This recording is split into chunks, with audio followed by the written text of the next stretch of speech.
देखो मधुधारा के बहाने आंसू बहा रहे हैं प्रेम के भगवान के इस रूप को देख करके, और ये सोच रहे हैं वह हमारा वंश धन्य है जिस वंश में भगवान की सेवा करने वाली ये बंशी पैदा हुई जो भगवान के अदर सुधा का पान करती है। और इस रोमांचित हुए इन वृक्षों को देखो, वृंदावन तो सारे संसार की कीर्ति का विस्तार इस समय करने वाला बन गया है, जो भगवान के चरणार बिंदों को प्राप्त करके अत्यंत शोभायमान हो रहा है। भगवान के द्वारा बह जाते हुए इस बंशी के नाद के पीछे पीछे मोर नाच रहे हैं। पर्वतों के शिखरों पर बैठे हुए सिंह जैसे हिंसक प्राणी भी चुपचाप स्तब्ध होकर के और पड़े रहते हैं। दूसरी गोपी यहाँ कहने लगी, नहीं नहीं, इन हरिणियों को देखो, सबसे ज्यादा तो धन्य यह है जो भगवान के मुखारविंद के श्वास से निकले हुए इस वेणु गीत को सुन करके अपने पतियों के साथ स्नेह पूर्वक अपने नेत्रों के द्वारा भगवान की पूजा कर रही हैं।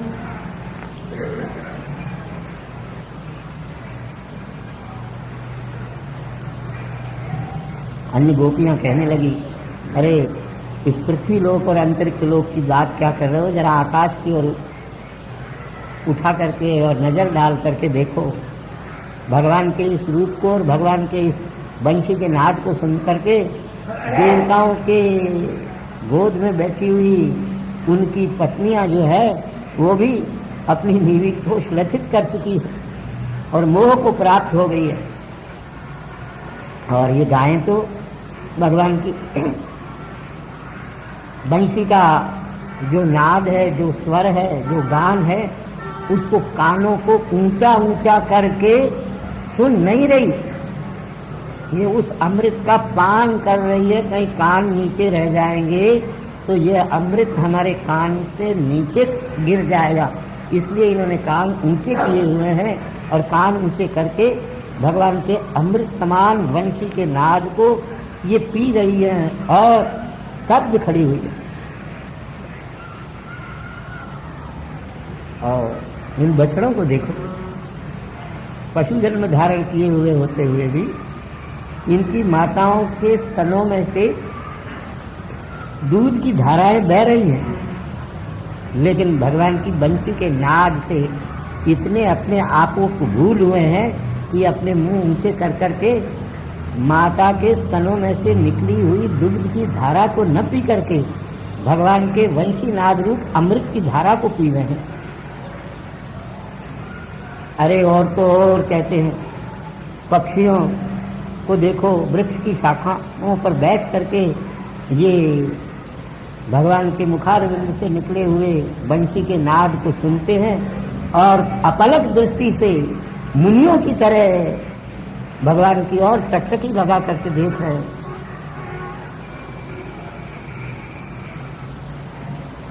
ये नदियां बिचारी हैं तो जड़, लेकिन भगवान के बंशी नाद को सुन करके अपनी तरंग रूपी भुजाओं से कमलों के पुष्प हाथ में ले करके भगवान के चरणार बिंदु को अर्पण कर रही है। ये नदियां वास्तव में अत्यंत धन्य हैं। हरि गोपियों,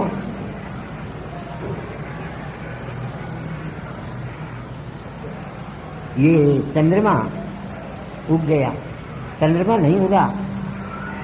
भगवान बलराम और भगवान श्री कृष्ण को इस वृंदावन में क्रीड़ा के लिए आया हुआ देख करके भगवान के ऊपर ये छत्र सा बन करके और लगा हुआ है, जिससे भगवान के ऊपर छाया हो जाए, कहीं भगवान के मस्तक पर ओस की एक बूंद भी न गिरने पाए। इसके भाग्य का कहाँ तक बखान करें। ये नदियां अपने जीवन को सफल बना चुकी, जिनके तटों पर भगवान के चरणारविंद आकर के और लगते हैं।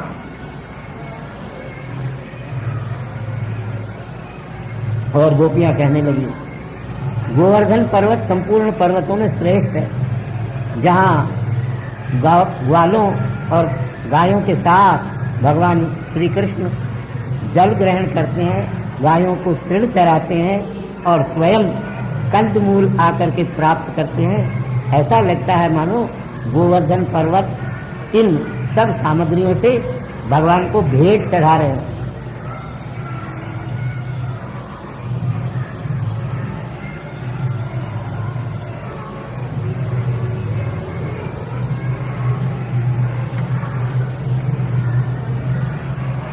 कहते हैं इस शोभा का कहाँ तक वर्णन करें। भगवान श्री कृष्ण और बलराम ने गायों के बांधने की रस्सियों को अपने सिर में लपेट रखा और अपने कंधे पर गौओं को खींचने के लिए पास रख रखे हैं। उनसे इनकी अद्भुत शोभा बनी हुई है। ऐसे इन दोनों भाइयों को की शोभा देख करके ये नदियां बहती हुई स्थिर हो गई। पशुओं ने आकाश में उड़ना बंद कर दिया और पक्षी चलते चलते वृक्षों की तरह खड़े हो गए। वृक्षों में भी जो जड़ है उनमें रोमांच हो गया। जो जंगम जीवों के धर्म है वो धर्म जड़ जीवों में आकर के प्राप्त हो गए। इससे बढ़कर और आश्चर्य की बात क्या हो सकती है। सुखदेव जी महाराज कहते हैं, राजन परीक्षित, वृंदावन में रहने वाली गोपियां आपस में भगवान की क्रीड़ा का वर्णन करती हुई इस प्रकार भगवान के स्वरूप को प्राप्त हो गई। सुखदेव जी कहते हैं, हे राजन, अब वर्षा शरद ऋतु के बाद हेमंत ऋतु आ गई। हेमंत ऋतु का पहला महीना है मार्गशीर्ष का और दूसरा महीना है पौष का। मार्गशीर्ष मास आया तो ब्रज की कुमारियां भगवती कात्यायनी की उपासना करने के लिए चली। उपासना का फल चाहती थी। भगवान श्री कृष्णचंद्र परमानंद कंद ब्रजेंद्र नंदन श्याम सुंदर ही हमारे प्रियतम प्राणनाथ पति बने। उन्होंने हविष्य भोजन करते हुए कात्यायनी की पूजा का व्रत धारण किया।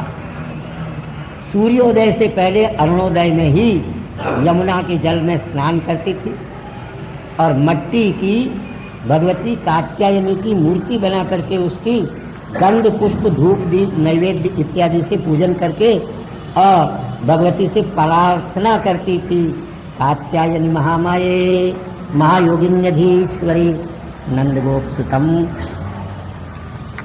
देवम पतिम मे कुरुते नमः। ये भगवान की चीर हरण लीला है भाई। बड़ा आजकल के देहाभिमानी लोग इस पर आक्षेप करते हैं, लेकिन ये इतनी पवित्र लीला है जिसका फल आज के युग में भी कोई प्राप्त करना चाहे तो अवश्य प्राप्त होता है। और यही मंत्र है।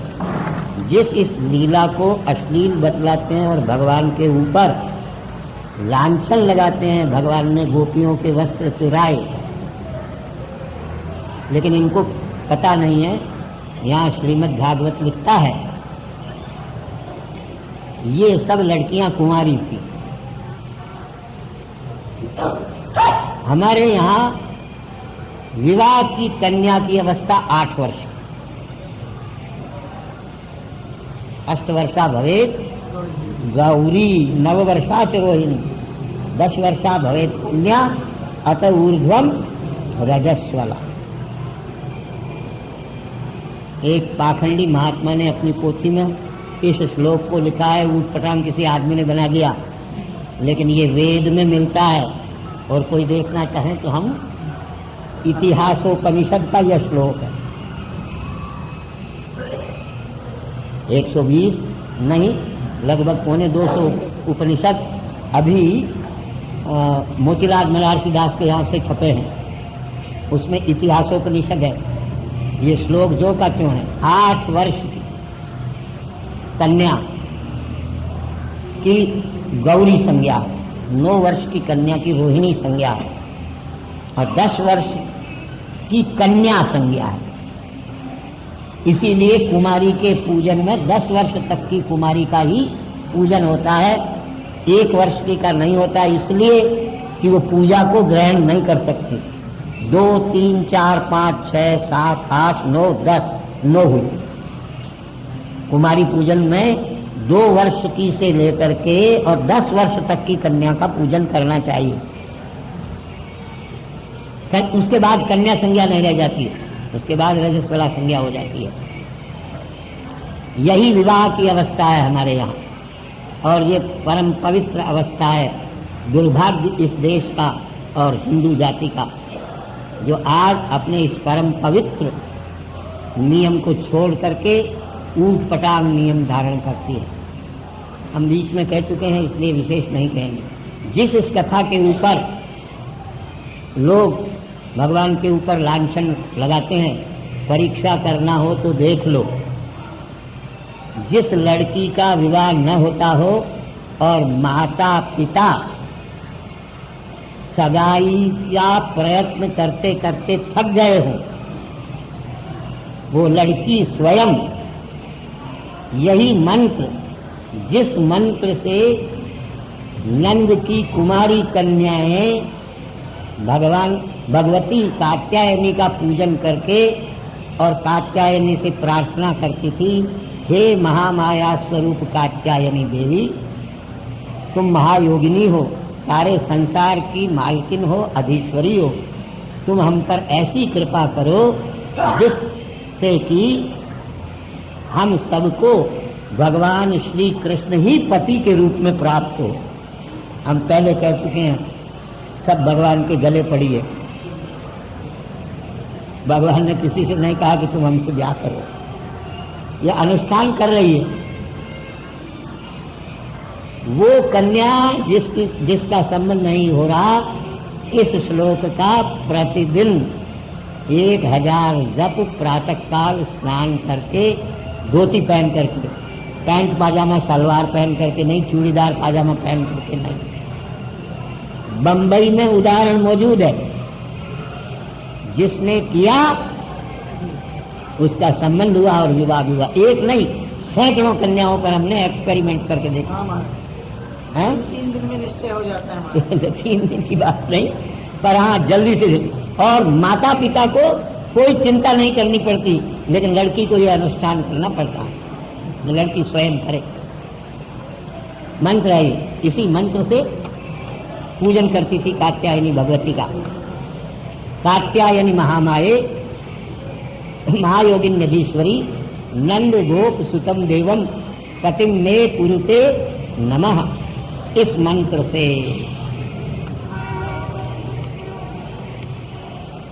पूजा किया करती थी। और जब किया 1 महीने तक इस व्रत को किया।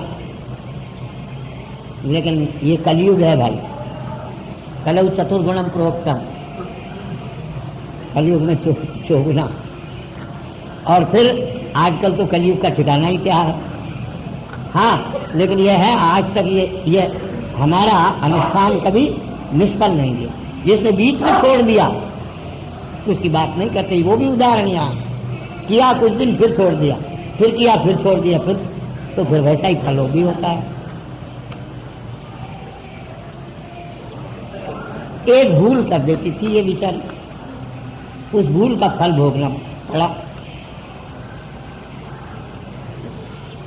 व्रत का सवेरे उठ करके और भगवान के गुणों का गान करती हुई यमुना जी पर जाती थी। एक दिन यमुना नदी के तीर पर जा करके अपने सब वस्त्र उन्होंने उतार दिए और यमुना नदी में प्रवेश करके और जल क्रीड़ा करने लगी। भगवान ने जाना अनर्थ हो रहा है, ये अज्ञानी हैं, बालिकाएं हैं, छोटी उम्र की हैं, इनको शास्त्रों का ज्ञान नहीं है। इसलिए ग्वाल बालों के साथ भगवान वहाँ आ गए और सबके कपड़े उठा करके कदम्ब के वृक्ष पर जा करके बैठ गए और ग्वाल बालों के साथ हास प्रयास करने लगे।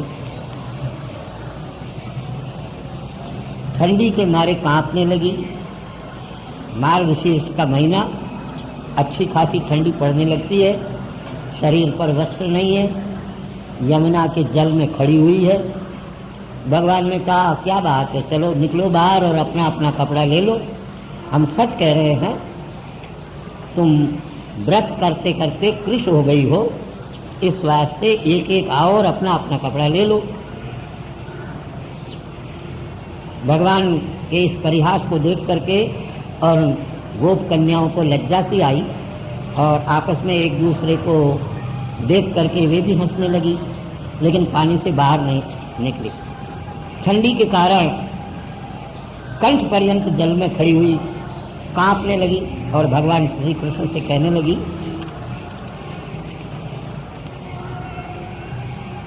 बड़ी अपनी बचपन की भाषा में, आप साक्षात परब्रह्म परमात्मा हैं, अन्याय क्यों कर रहे हैं? ये बात दूसरी है कि हम आपको नंदी का पुत्र जानती हैं, हमारे कपड़े दे दो, हम ठंडी के कारण कांप रही है। फिर तो प्रौढ़ होकर के और कहने लगी, भगवान हम तो आपकी दासियां हैं, आपकी आज्ञा पालन करने के लिए तैयार हैं, लेकिन कृपा करके हमारे कपड़े तो दो। तब भी भगवान ने नहीं दिए तो ये कहने लगी, कन्याएं देखो कपड़े देते हो या नहीं, या हम जाकर के नंदराज से तुम्हारी शिकायत कर दें। भगवान श्री कृष्ण कहने लगे, तुम यदि हमारी दासियां हो तो हमारी आज्ञा का पालन करो, यहाँ और कपड़े ले जाओ। तो वो सब निकली बेचारी बाहर और ये इनके इन प्रकार अपने शरीर को छिपा करके जल से बाहर निकली। अपने उनके कंधे पर ऊपर से ही भगवान ने कपड़े डाल दिए और भगवान कहने लगे, देखो तुम एक अनर्थ कर रही थी, उससे छुड़ाने के लिए मैंने ये उपाय किया है। तुम अनुष्ठान में थी और तुमने व्रत लिया हुआ था 1 महीने का, लेकिन फिर तुम नंगी होकर के स्नान कर रही थी। न नग्न स्नायात, नंगा होकर के स्नान करने से पाप लगता है। स्नान करते समय शरीर पर 2 कपड़े चाहिए। नग्नस्यात् एक वस्त्रस्तु, छोटा सा गमछाई कंधे पर डाल करके तब स्नान करना चाहिए, केवल धोती पहन करके नहीं। तुम इन सब नियमों को बालाए काख पर रख करके और नग्न स्नान कर रही थी, ये धर्मशास्त्र के विरुद्ध काम कर रही थी। तुमको तुम्हारे व्रत का फल नहीं होने वाला था, इसलिए मैंने तुमको शिक्षा देने के लिए तुम्हारे कपड़े चुराए। एक अपराध तुम्हारा। दूसरा तुम्हारा अपराध ये था, नाप्सु मूत्रम पुरीशम वा स्थीवनम वा पिकारे। जल जीवन, जल प्राण है। जल साक्षात वरुण देवता का स्वरूप है, प्राणी मात्र का वो प्राण है। एक दिन रोटी नहीं मिले तो आदमी भूखा रह सकता है, लेकिन प्यासा आदमी घंटे 2 घंटे भी नहीं रह सकता। ये जल वरुण देवता का अधिष्ठान है, आश्रय है। इसमें तो नग्न होकर के और कभी प्रवेश नहीं करना चाहिए, क्यों? शरीर के जो अपवित्र अंग हैं उनका जल के साथ स्पर्श होगा तो जल अपवित्र हो जाएगा। ये यहाँ समाधान लिखा है इस भागवत में, लेकिन भागवत बांटने वाले न मालूम क्या बांटते हैं लोगों के सामने। ये सीधा सीधा उत्तर है, एक नहीं अनेक उत्तर हैं। पहले तो कुंवारी होने के कारण ये 8 वर्ष से कम की अवस्था थी और भगवान की अवस्था 6 वर्ष की थी इस समय। क्यों? आगे गोवर्धन लीला आने वाली है। यह सप्ताहायनो बाला, 7 वर्ष की अवस्था में तो भगवान ने गोवर्धन, इसके बाद ही आएगी।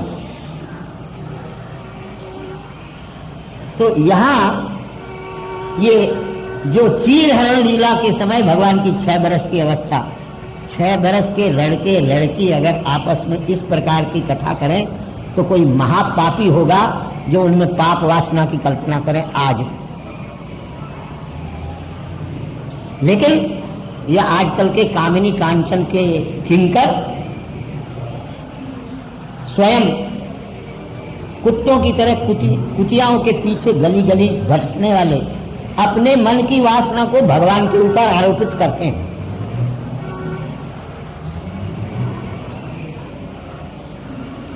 यूयम विवस्त्रा यदको धृत, तुम पहले तो वस्त्र से रहित, फिर व्रत धारण करके धर्मशास्त्र के नियमों का उल्लंघन करना दूसरा अपराध,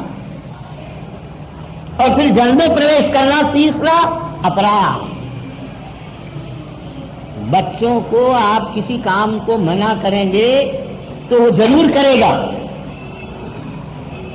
इसलिए उनको रोकने का ये उपाय है, उपायांतर का अवलंबन। कहेंगे तो सीधे सीधे मानेंगी नहीं ये लड़कियां, क्यों? अभी लड़कियां हैं बेचारी, 6 साल की इनकी अवस्था है। ये कुछ भजन बनाने वालों ने और कुछ चित्रकारों ने सनातन धर्म की हत्या की, जो भगवान की चीरहरण लीला के अंदर युवती स्त्रियों के चित्र दिखाए हुए।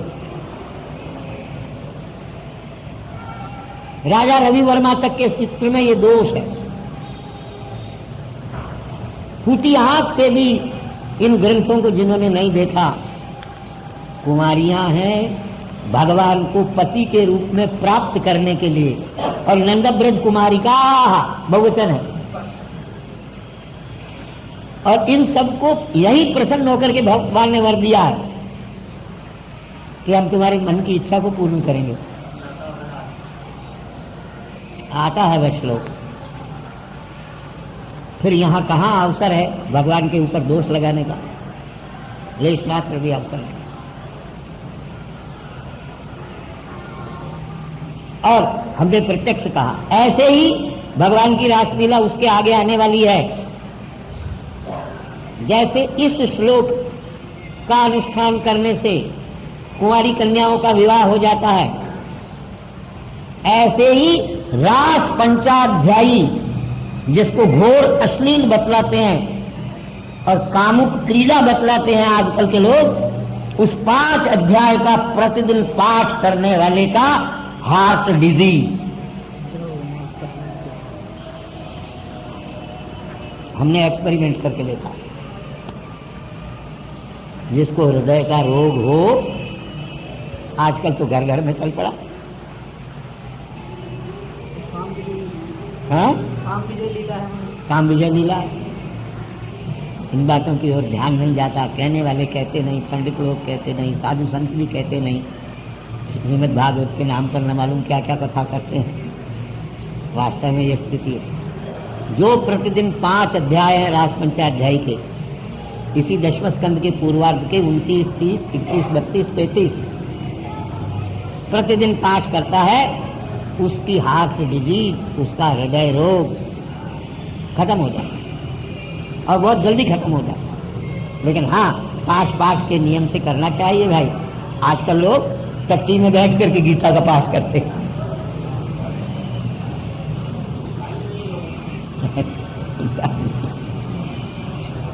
ऐसे नहीं, पाठ के ढंग से होता है, कैसे पाठ करें। और ये परम पवित्र पुराण ग्रंथ है, वेद के समान।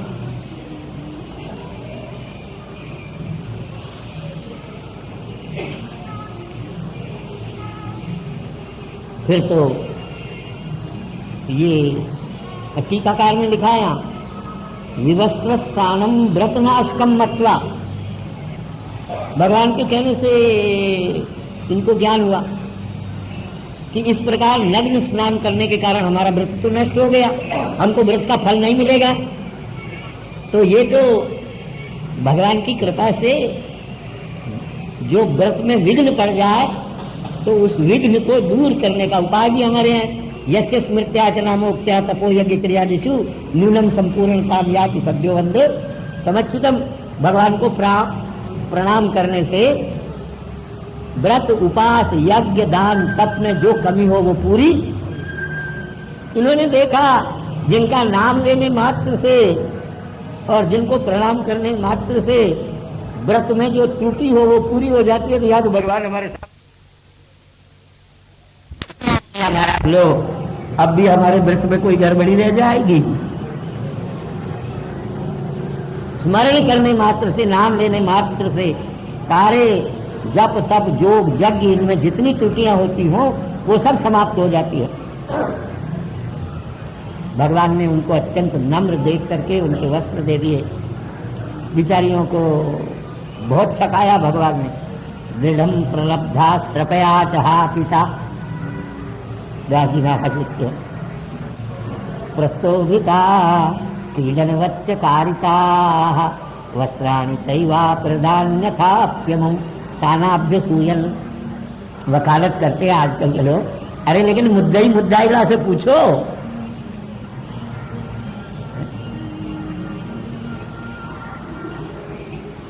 मुद्दई सुस्त गवाह चुस्त वाली बात।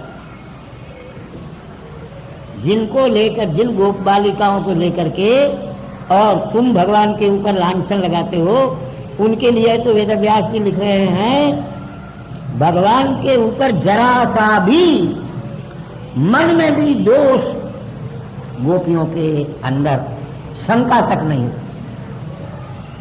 नाभ्यसूयन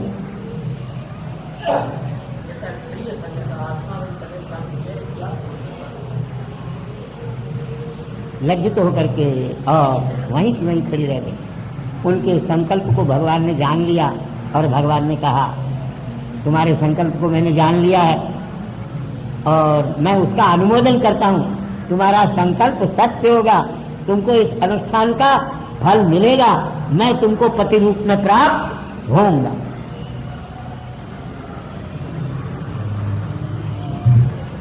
हाँ, तुमने मेरे में मन लगाया। जो मेरे में मन लगाता है मैं खूब अच्छी जानता हूं कि वो विषय भोगों की इच्छा नहीं रखता। इसलिए जाओ, आगामी शरद ऋतु की रात्रियों में हम तुम्हारे साथ रमण करेंगे। सुखदेव जी महाराज से कहते हैं, इस प्रकार भगवान की आज्ञा प्राप्त करके वे कुमारिकाएं भगवान के चरण कमल का ध्यान करती हुई अपने अपने घर चली गई। बलराम सहित भगवान गोपों से युक्त होकर के गाय को चराते हुए बहुत दूर चल गए। ग्रीष्म ऋतु के सूर्य के आतप का निवारण करने के लिए वृक्ष छत्रों की तरह भगवान के ऊपर छाया कर रहे थे। तो भगवान ने उन गोपों से कहा, हे स्तोत, हे कृष्ण, हे अंशु, हे श्रीदामन, हे सुबल, इन वृक्षों को देखो। ये स्वयं बेचारे धूप सहन करते हैं, वर्षा सहन करते हैं, शीत सहन करते हैं, लेकिन अपने नीचे बैठने वालों की वर्षा, शीत और धूप से रक्षा करते हैं। इनके समान संसार में कोई परोपकारी नहीं। इनके पास जो आता है वो कभी विमुख नहीं जाता। अपने पास आने वाले को ये फल देते हैं, फल नहीं तो पुष्प देते हैं, पुष्प नहीं तो पत्ते ही दे देते हैं। अरे पत्र पुष्प फल कुछ भी न दे तो कम से कम छाया तो दे ही देते हैं। ये जीवों के सब प्रकार की कामनाओं को पूर्ण करने वाले हैं। बस परोपकार करने से ही मनुष्य जीवन सफल हो जाता है। इसलिए ये इनके इन प्रकार दूसरों का उपकार करना चाहिए। इस प्रकार प्रबाल सबल पुष्पादि से नम्र शाखाओं के बीच में बैठ करके भगवान यमुना में चले गए। वहाँ जाकर के गायों को जल पिलाया, स्वयं भी जल पिया। उपवन में पशुओं का चारण करते हुए सुधार्थ गोपों ने, भूख लग गई, दोपहर हो गई, ग्वाल बाल कहने लगे, महाराज भूख लगी, किसी प्रकार से हमारी भूख मिटाओ। सुखदेव जी कहते हैं, ऐसे गोपों की प्रार्थना को सुन करके भगवान ने सोचा ये ब्राह्मण यहाँ यज्ञ कर रहे हैं चातुर्मास, ठीक है, ब्राह्मण तो वेद शास्त्र के अभ्यासी हैं, इनका तो कल्याण होगा ही, लेकिन इनकी पत्नियों का भी कल्याण होना चाहिए। उन्होंने उन गोपों से कहा, जाओ, पास में ब्राह्मण लोग यज्ञ कर रहे हैं स्वर्ग की इच्छा से, आंगिरस नाम का सत्र कर रहे हैं। वहाँ जाओ, मेरा और बलराम का नाम लेना और उनसे अपने भोजन के लिए अन्न मांग लेना। गोप सब वहाँ चले गए, ब्राह्मणों को दंडवत प्रणाम किया, हाथ जोड़ करके और अन्न मांगा। हम भगवान श्री कृष्ण के दास हैं, भगवान बलराम की प्रेरणा से आपके पास आए हैं, भूखे हैं। वो दोनों भी यहाँ पास में ही गायों को चरा रहे हैं। आप मैं अगर श्रद्धा हो तो कृपा करके हमको अन्न दे दो। अब दीक्षितस्य कदर्यस्य दीक्षितो न ददाति नाश्नुते, यज्ञ में एक सत्र नाम की दीक्षा होती है। उस दीक्षा में जब यजमान बैठ जाता है तो वो न किसी को कुछ दे सकता है, न किसी से कुछ ले सकता है, ये नियम है। तो ब्राह्मणों के मन में ये ग्वाल बाल कह रहे हैं, धर्मशास्त्र के जानने वाले, ये कहते हैं कि दीक्षित जो यजमान होता है वो किसी को अन्न भी नहीं दे सकता, लेकिन हम तो इस नियम के अपवाद को जानते हैं। सोमयाग की दीक्षा, पशुयाग की दीक्षा से अतिरिक्त जो दीक्षा है उसमें तो किसी को कुछ देना लेना नहीं चाहिए। तुम तो आंगिरस सत्र कर रहे हो, इस वास्ते तुम यदि हमको अन्न दोगे तो तुम्हारे इस यज्ञ में विघ्न नहीं होगा।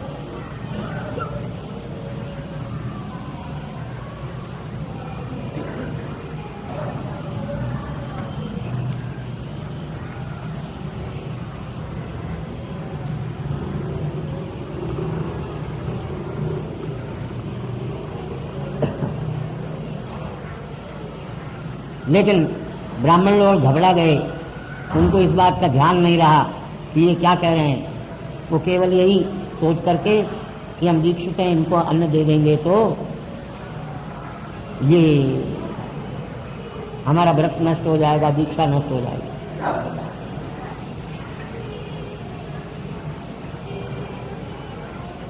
ब्राह्मणों ने अन्न नहीं दिया, कृष्ण को आकर के सुनाया, ग्वाल वालों ने मांगने पर भी ब्राह्मणों ने अन्न नहीं दिया।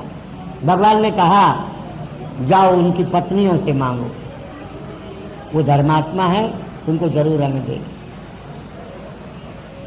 ग्वाल बाल लौट आए और यजमान पत्नियों से कहा हम भूखे हैं, भगवान बलराम और कृष्ण भी भूखे हैं, उनके लिए कुछ खाने पीने को दे दो।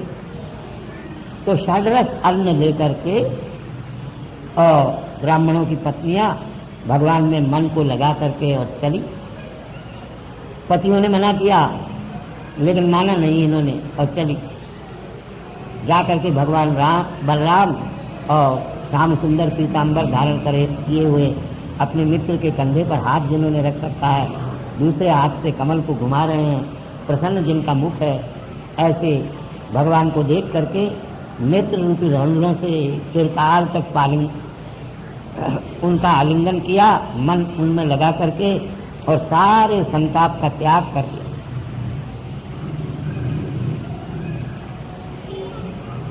भगवान कृष्ण ने भी समस्त संसार के फलों की आशा को छोड़ करके आई हुई उन ब्राह्मणों की पत्नियों का बड़ा स्वागत किया और हंस करके बोले हम आपका स्वागत करते हैं, आओ विराजो, मेरे दर्शन के लिए आए हो, बहुत अच्छा, ये उचित ही है।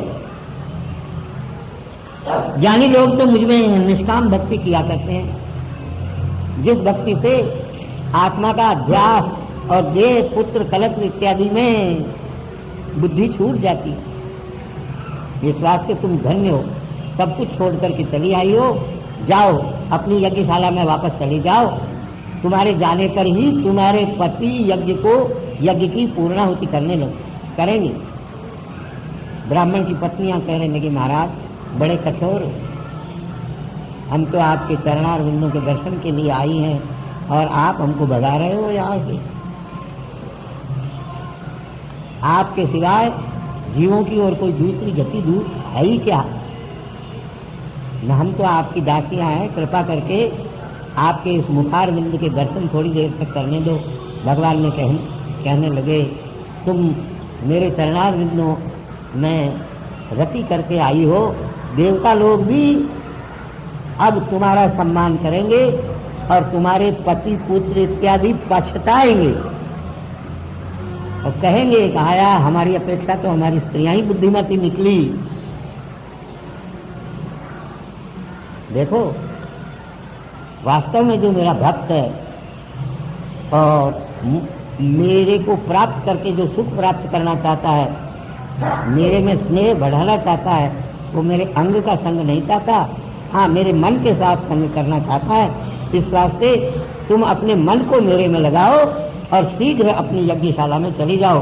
इस प्रकार कृष्ण की आज्ञा प्राप्त करके यजमानों की पत्नियां, ब्राह्मणों की पत्नियां यज्ञमान हो जाता। बस फिर तो ब्राह्मणों को अपनी भूल का ज्ञान हुआ और उन्होंने अपनी पत्नियों का कोई दोष नहीं समझा, उनके साथ बैठ करके यज्ञ की पूर्णाहुति की। एक बिचारी भगवान के चरणारविंदों में अत्यंत प्रेम होने के कारण उसको अपने शरीर का भी भान नहीं रहा, वो वहीं बैठी रही। तो मन से ही अपने भगवान के मन को उसने मिला दिया, तुरंत उसका शरीर वहीं छूट गया और वो भगवान में लीन हो गया। इस प्रकार भगवान लोगों का अनुकरण करते हुए गो और गोपियों के साथ रमण करते रहते थे।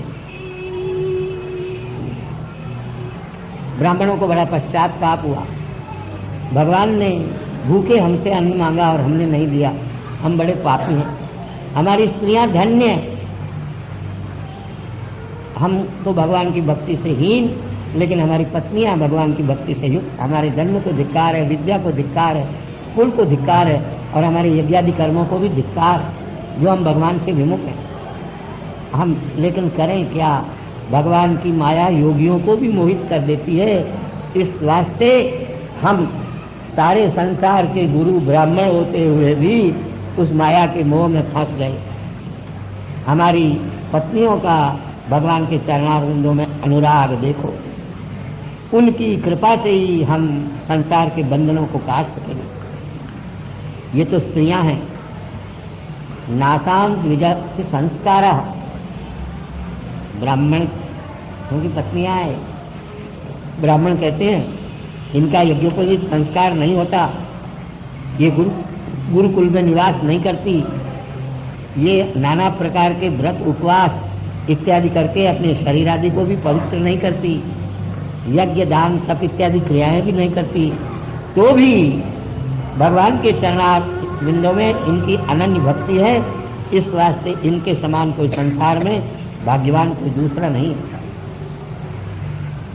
हम तो गृहस्थाश्रम के कारण पागल से हो गए थे, शास्त्रों का ठीक ठीक रहस्य हमने नहीं समझा, इस वास्ते भगवान का अपराध हमसे बन गया।